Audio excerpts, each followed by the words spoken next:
και τον Μαγκή Μπεκιάρη δίπλα του. Για να δούμε εδώ τον Ραφίκ Τζιμπούρ που θα ξεφύγει από τον Άντζα, έχει χώρο για το σουτ, πραγματοποιεί σέντρα για τον Μπλάνκο, γκολ η ΑΕΚ. Γκολ με το καλημέρα για την Ένωση και ενώ στην άμυνα του Ολυμπιακού από την γλυκιά και καταπληκτική πάση. Σε χαμηλό τέμπο το παιχνίδι και αυτό το γκολ, το πολύ γρήγορο γκολ του Ισμαήλ Μπλάνκο, ο οποίος βλέπετε φεύγει από οριακή θέση. Νομίζω ότι τον καλύπτει ο Τωροσίδης στο βάθος. Είναι μια φάση αυτή. Είναι μια που καταγράφεται στο Τευτέρι. Θα είναι μαζί μας στο post-game. Λέγαμε λοιπόν ότι σε αυτά τα πρώτα 6 λεπτά και ακόμα μια φορά το γκολ με τον Ραφίκ Τζιμπούρ να βγάζει αυτή την φανταστική παλιά. Βλέπετε πως πετάγεται ο Μπλάνκο, στέλνει την μπάλα στα δίχτυα του Νικοπολίδη. Η φάση πάντως χωράει πάρα πολύ. Συμβαίνει στο κέντρο της άμυνας του Ολυμπιακού, εκεί που έχει δουλέψει πολλά χρόνια. Μπλάνκο 2-0. Απίστευτο. Στο 7. Απίστευτο. Η ΑΕΚ παίρνει ένα πολύ σημαντικό προβάδισμα, λίτα αποτελεσματικό. Εδώ δεν υπάρχει καμία αμφισβήτηση. Η κάθετη παλιά για τον Μπλάνκο, ο οποίος με το αριστερό χωρίς χρονοτριβή πιάνει το ισχυρό σουτ και στέλνει την μπάλα στα δίχτυα του Νικοπολίδη. Και νομίζω ότι πλέον έχει τεράστιο ενδιαφέρον το τι συμβαίνει στους δύο πάγκους. Πάμε σε αυτόν να δούμε λίγο πώς θα ξεκινήσει το δεύτερο ημίχρονο. Υπάρχει πολύς χρόνος. Δεν πρέπει να υπάρχει φυσικασμός. Εδώ το τομή, κεφαλιά, γκολ για τον Ολυμπιακό. 2-1. Μειώνουν οι ερυθρόλευκοι με τον Ντάρμπισάιρ. Και φυσικά τώρα ξεκινάμε από μια νέα βάση. Αλλάζει ο τελικός. Αυτό το γκολ του Ντάρμπισάιρ στο 46ο λεπτό έρχεται να αλλάξει το σκηνικό. Η ΑΕΚ που πατούσε γερά πάνω σε αυτό το 2-0. Αυτό έλεγε ο Ηλίας Ατματζίδης, ότι αυτό πρέπει αρχικά να υπερασπιστεί. Φαίνεται ότι δεν το καταφέρνει, ευνηδιάζεται η ΑΕΚ στην αρχή του δευτέρου μέρους.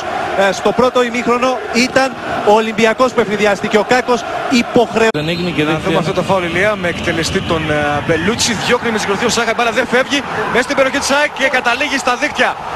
Ο Ντουντού είναι αυτός που τρέχει και χτυπάει με 2-2 το μάτς ξανά από την αρχή. Δείτε εδώ πόσο Σάχα, η μπάλα φτάνει και όντως νομίζω ότι είναι ο Ντουντού. Ο Ντουντού βέβαια βλέπει από την άλλη πλευρά. Από εδώ θα φανεί μάλλον ο Πελούτσι να πανηγυρίσει από την άλλη πλευρά. Εδώ θα φανεί όμως καλύτερα. Ναι, βέβαια. Ναι. Από τον Ντουντού είναι η μπάλα. Ο Ντουντού είναι. Φεύγει βέβαια και ο Μπελούτσι, ο Τωροσίδης να πανηγυρίσει. Αλλά ο σκόρερ είναι ο Βραζιλιάνος. Στο 2-2 για τον Ολυμπιακό. Πλήρης ανατροπή του σκηνικού.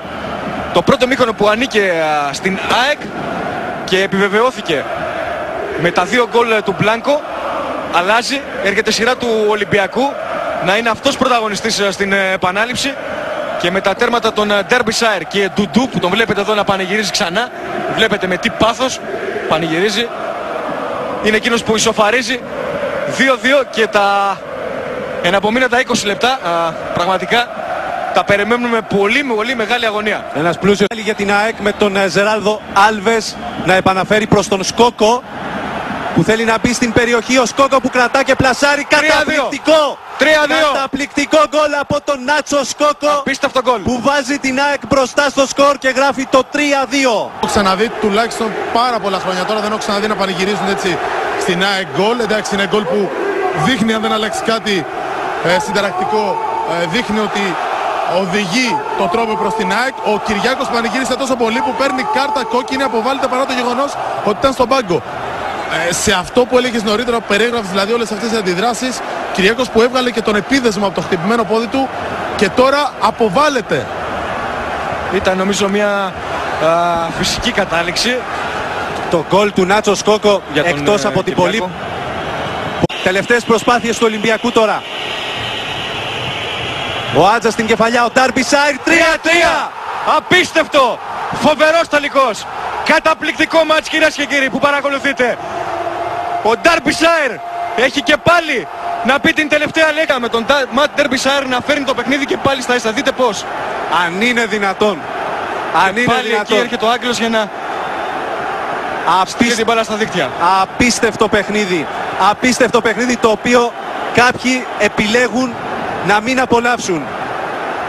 Καθώς πούμε κιόλας πόσες φορές, ποιο είναι το σωστό, για να γνωρίζετε ποιοι έχετε απαντήσει εύστοχα. Για να δούμε τον Ολυμπιακό. 4-3 από τον Λουτσιάνο Γκαλέτη. 4-3. Ο Ολυμπιακός που βρίσκει τρόπο, ο Γκαλέτη πανηγυρίζει. Βγάζει για τη φανέλα. Παίρνει και πάλι κεφάλι στο σκορ. Ξανά εδώ καμία περίπτωση offside για τον Γκαλέτη που δέχεται την μπάλα του Τζόρτζεβιτς. Εκεί δεν υπάρχει κανείς παίκτης της ΑΕΚ για να σταματήσει τον Αργεντινό που με αυτό το εξωτερικό. Ο Κάκος περιμένει τον Γκαλέτη να του δείξει τη δεύτερη κίτρινη. Κάνει το 4-3 και ο Ολυμπιακός μένει με 10. Ο Αργεντινός έδωσε προβάδισμα στον Ολυμπιακό αλλά αντέδρασε πάρα πολύ παρορμητικά και αυτό του στοιχίζει. Κρατάει ο Ολυμπιακός. Αλεξόπουλος για την ΑΕΚ που πιέζει ασφικτικά. Ο Σκόκος στην περιοχή. Η μπάλα γκολ! 4-4 με τον Άσο Σκόκο για την ΑΕΚ. Φοβερά και τρομερά πράγματα. Γίνεται και πιο αμφίροπος. Ναι, Μάκη Μπεκιάρη. Ενώ ξαναβλέπουμε εμείς τον γκολ. Πλέον φτάνουμε και στην κορυφή των γκολ που έλεγες ένα λεπτό νωρίτερα, λες και το έχεις μαντέψει. Φτάνουμε δηλαδή στα 8 που είναι περισσότερα, άρα είναι η τρίτη φορά που έχουν πει 8 γκολ, έτσι. Τρίτη. Λοιπόν, ο Μπάγεβιτς είναι το αριθμητικό μειονέκτημα. Την ΑΕΚ επίσης από την πλευρά της έχοντας πάρει την ψυχολογία με το μέρος της, έχοντας ισοφαρίσει